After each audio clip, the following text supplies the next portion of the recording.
Pro 1 RRI Bukit Tinggi, 97,2 FM, kanal informasi dan inspirasi.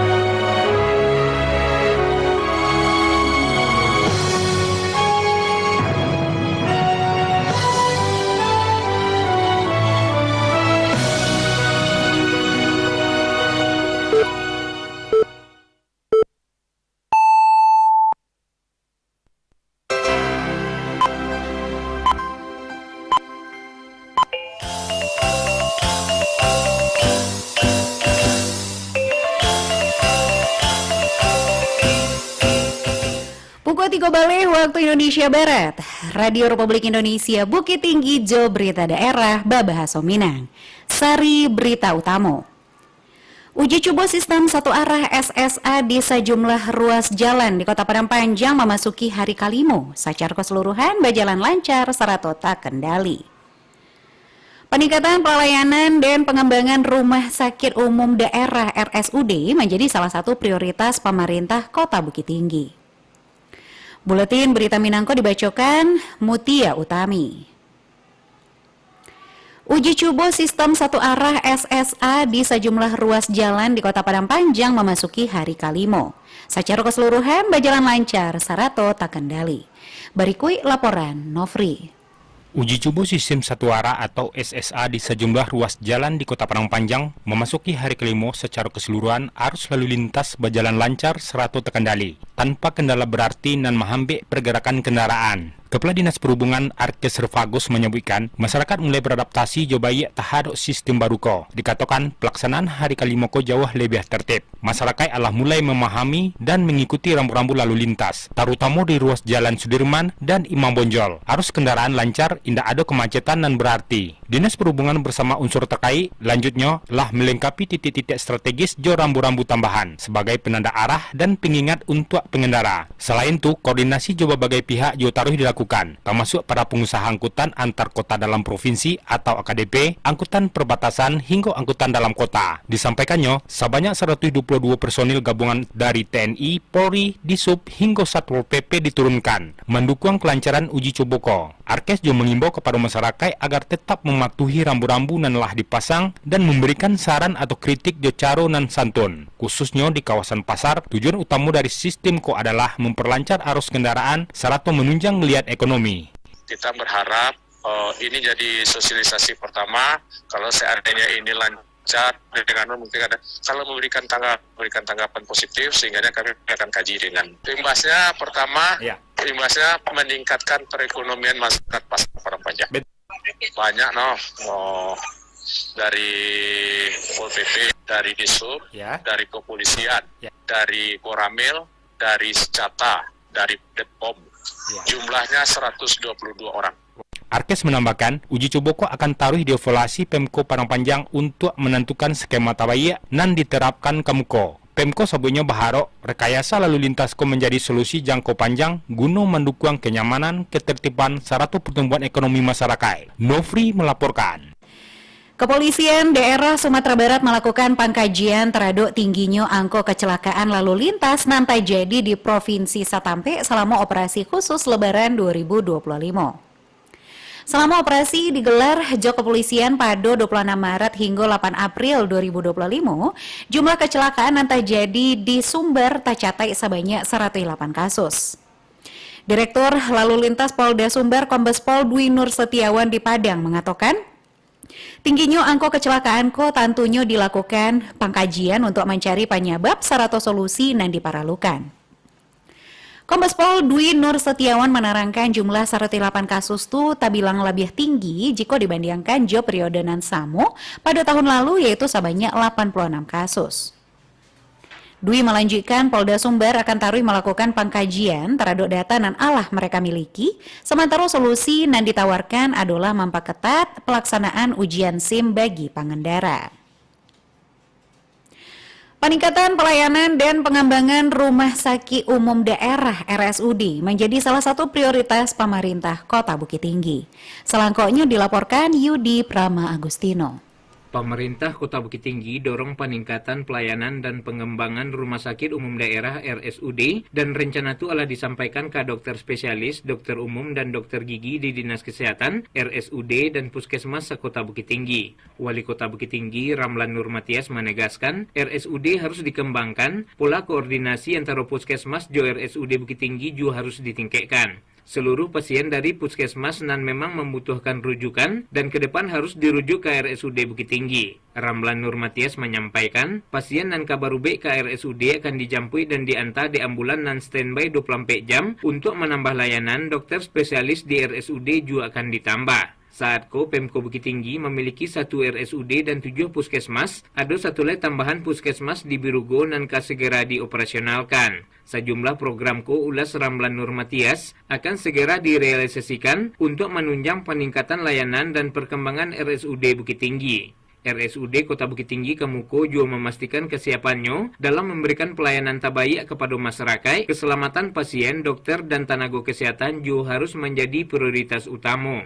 RSUD insya Allah saya sudah rapat Dinas Kesehatan, seluruh dokter yang ada di puskesmas, termasuk juga rumah sakit, direktur. Saya sudah mulai mendata daripada persoalan-persoalan yang harus diselesaikan di rumah sakit. Nah, kita minta seluruhnya nanti dari puskesmas itu rujukan ke RSUD yang kelas 3. Itu wajib. Data kita yang 7 puskesmas ini, masyarakat kita datang berkunjung ke puskesmas 4.000 lebih per bulan. Sementara yang masuk ke RSUD cuma 640 lebih. Ini masalah. Saya sudah perintahkan kepada seluruh puskesmas antar pasien dengan ambulan ke RSUD. Kita sudah janji nanti pasien warga kota yang sehat dirawat kita antar pulang. Biar masyarakat dia sakit senang dan betul dirasakan pelayanan pemerintah itu seperti ini. Gitu. Semua akan kita perbaiki semuanya dalam sisi pelayanan. Di samping itu, tambah Ramlan Nurmatias, pemerintah Kota Bukit Tinggi juga menargetkan peningkatan fasilitas RSUD dalam 6 bulan Kemuko. Salah satu rencana pengembangan adalah pembangunan area komersil berupa musala atau masjid, kafe atau minimarket di lingkungan rumah sakit untuk memenuhi kebutuhan pasien, keluarga pasien, dan tenaga kesehatan. Yudi Prama Agustino melaporkan. Pemerintah Kabupaten Solo berupaya untuk mempersiapkan program susu gratis untuk anak sekolah di daerah tuh. Wakil Bupati Solo Chandra mengatakan salah satu upaya nan alah dilakukan adalah berdiskusi bersama pemilik Sirukam Dairy Farm, Budi, terkait rencana implementasi program susu gratis untuk anak sekolah di Kabupaten Solo. Program bertujuan untuk meningkatkan gizi dan kesehatan anak-anak sekaligus mendukung keberlanjutan sektor peternakan lokal. Wabub Solo juga menyampaikan pentingnya program susu gratis sebagai bagian dari upaya pemerintah daerah untuk memastikan anak-anak sekolah memperoleh asupan gizi nan elo. Peserta nan tekanai PHK akan dapatkan jaminan kehilangan pekerjaan JKP jo dana manfaat 60% dari gaji selama 6 bulan. Berikut laporan Alwan Ahmad Fauzan. Badan Penyelenggara Jaminan Sosial BPJS Ketenagakerjaan Kota Bukit Tinggi menilai pembaruan mekanisme penyaluran jaminan kehilangan pekerjaan atau JKP berdasarkan amanat peraturan pemerintah PP nomor 6 tahun 2025 tentang penyelenggaraan program jaminan kehilangan pekerjaan akan menjamin kepastian bagi para pekerja secara berkelanjutan. Kapalo Bidang Kabid Pelayanan BPJS Ketenagakerjaan Bukit Tinggi Rahmatul Hidayati Kapado RRI mengungkapkan, sejak terbitnya PP nomor 6 tahun 2025, para pekerja yang terkena pemutusan hubungan kerja atau PHK akan mendapatkan haknya untuk disalurkan dana manfaat JKP kepada pekerja yang terdampak pemutusan hubungan kerja sebesar 60% dari gaji selama 6 bulan. Kepala Bidang Kabid Pelayanan BPJS Ketenagakerjaan Bukit Tinggi Rahmatul Hidayati meyakini, satu peserta BPJS Ketenagakerjaan, khususnya di wilayah Kota Bukit Tinggi, akan menerima besaran nilai JKP sebesar 60% tanpa terkecuali, termasuk fasilitas pengembangan diri dalam bentuk pelatihan keterampilan khusus untuk mempersiapkan diri dalam menghadapi tantangan kebutuhan industri padat karya selanjutnya. Dan dengan terbitnya PP 6 ini, itu bukan hanya manfaatnya untuk yang baru pertama kali mengajukan klaim. 3 manfaat pertama itu langsung penyesuaian menjadi 60%. Jadi saat mengajukan manfaat kedua, nilainya langsung disesuaikan dengan manfaat 60%. Diketahui BPJS Ketenagakerjaan Bukit Tinggi Alam menyalurkan JKP dengan total nominal penyaluran Rp760 juta. Kapado 543 orang penerima manfaat di tahun 2020 ampe. Penerima manfaat JKP tersebar di 8 kabupaten kota, antara lain Kota Bukit Tinggi, Kabupaten Agam, Kabupaten Tanah Datar, Kabupaten Lima Puluh Kota, Kabupaten Pasaman, Kabupaten Pasaman Barat, Kota Payau Kumbuah, Kota Padang Panjang. Dari Kota Bukit Tinggi, Alwan Ahmad Fauzan, RRI Bukit Tinggi melaporkan. Kunjungan wisata ke Istana Basa Pagoruyuang tembus 50.000 orang selama libur lebaran. Berikut laporan Irsyad. Jumlah kunjungan wisatawan ke Istana Basa Bupati Tanah Datar Eka Putra menuti acara sepekan pagelaran seni Ali Anak Nagari di Nagari Andalih Baroh Buki, Kecamatan Sungayang. Kapolo daerah itu mengapresiasi antusiasme masyarakat. Bupati Tanah Datar Eka Putra menuti acara sepekan pagelaran seni Ali Anak Nagari di Nagari Andalih Baroh Buki, Kecamatan Sungayang. Kapolo daerah itu mengapresiasi antusiasme masyarakat. Bupati Tanah Datar Eka Putra menuti acara sepekan pagelaran seni Ali Anak Nagari di Nagari Andalih Baroh Buki, Kecamatan Sungayang. Kapolo daerah itu mengapresiasi antusiasme masyarakat. Bupati Tanah Datar Eka Putra menuti acara sepekan pagelaran seni Ali Anak Nagari di Nagari Andalih Baroh Buki, Kecamatan Sungayang. Kapolo daerah itu mengapresiasi antusiasme masyarakat. Bupati Tanah Datar Eka Putra menuti acara sepekan pagelaran seni Ali Anak Nagari di Nagari Andalih Baroh Buki, Kecamatan Sungayang. Kapolo daerah itu mengapresiasi antusiasme masyarakat. Bupati Tanah Datar Eka Putra menuti acara sepekan pagelaran seni Ali Anak Nagari di Nagari Andalih Baroh Buki, Kecamatan Sungayang. Kapolo daerah itu mengapresiasi antusiasme masyarakat. Bupati Tanah Datar Eka Putra menuti acara sepekan pagelaran seni Ali Anak Nagari di Nagari Andalih Baroh Buki, Kecamatan Sungayang. Kapolo daerah itu mengapresiasi antusiasme masyarakat. Bupati Tanah Datar Eka Putra menuti acara sepekan pagelaran seni Ali Anak Nagari di Nagari Andalih Baroh Buki, Kecamatan Sungayang. Kapolo daerah itu mengapresiasi antusiasme masyarakat. Bupati Tanah Datar Eka Putra menuti acara sepekan pagelaran seni Ali Anak Nagari di Nagari Andalih Baroh Buki, Kecamatan Sungayang. Kapolo daerah itu mengapresiasi antusiasme masyarakat. Bupati Tanah Datar Eka Putra menuti acara sepekan pagelaran seni Ali Anak Nagari di Nagari Andalih Baroh Buki, Kecamatan Sungayang. Kapolo daerah itu mengapresiasi antusiasme masyarakat. Bupati Tanah Datar Eka Putra menuti acara sepekan pagelaran seni Ali Anak Nagari di Nagari Andalih Baroh Buki, Tim Kecamatan Penggerak Sungayang. Pemberdayaan dan Kesejahteraan Keluarga TPPKK Kabupaten Solok melaksanakan gotong royong pembersihan sampah di objek wisata Alahan Panjang Resort. Ketua TPPKK Kabupaten Solok, Nia John Firman Pandu di Solok mengatakan gotong royong adalah budaya dan harus taruh dilestarikan. Kegiatan ko bukan hanya soal kebersihan, tapi juga wujud kekompakan dan kepedulian terhadap lingkungan. Nia Nanjuo Bunda Lingkungan Hidup Kabupaten Solok menekankan pentingnya menjaga potensi wisata daerah agar tetap menarik dan nyaman bagi pengunjung serta mendukung perekonomian lokal. Pengurus PLT Pemprov Sumatera Barat 2025-2029 dalam waktu dake dilantik dan dikukuhkan di Ketua Umum Pengurus Pusat PP PLT Dr. Nurdin Halid MM.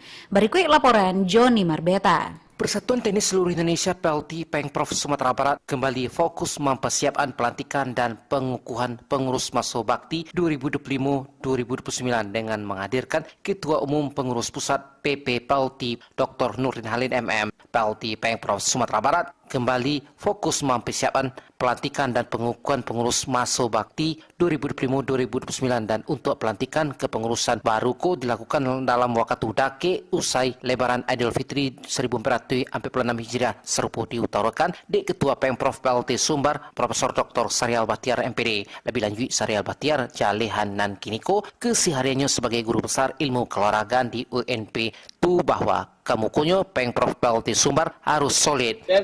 Dalam pelantikan pengurus PLT Sumbar Maso Bakti 2025-2029 nantinya juga dirangkai Jura Kerprov PLT Sumbar. Joni Marbeta mengabar untuk berita Rakyat Minang pada siang hari ko.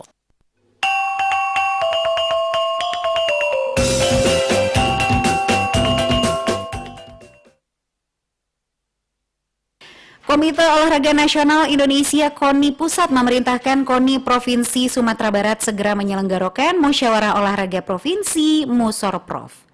Perintah itu tercantum dalam suri yang dikeluarkan KONI Pusat pada 28 Februari 2025, jo nomor suri 1-6/ORG/2/2025 dan ditandatangani Dek Sekretaris Jenderal KONI Pusat Dr. Andes TB Lukman Jayadi Kusuma Memos. Dalam isi surat itu disampaikan bahwa masa bakti kepengurusan KONI Sumbar akan berakhir pada Mei 2025. Sehingga kini KONI Sumbar harus segera melaksanakan rakerprof untuk membahas dan menetapkan usulan mengenai hal-hal berkaitan jo persyaratan dan tata cara penjaringan, penyaringan dan pemilihan calon ketua umum KONI Sumbar.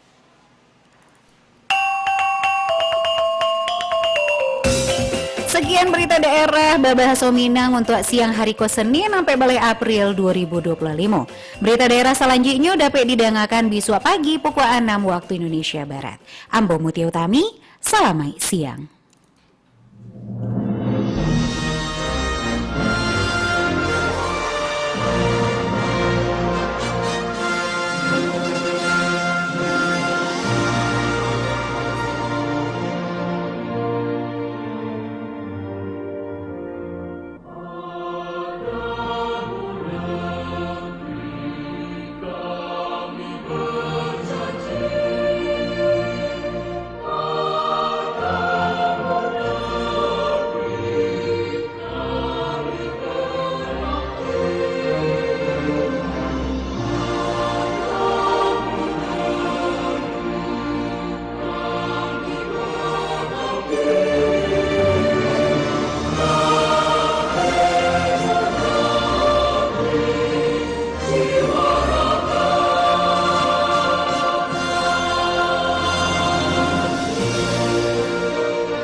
Anda masih bersama Pro 1 RRI Bukit Tinggi, 97,2 FM, kanal informasi dan inspirasi.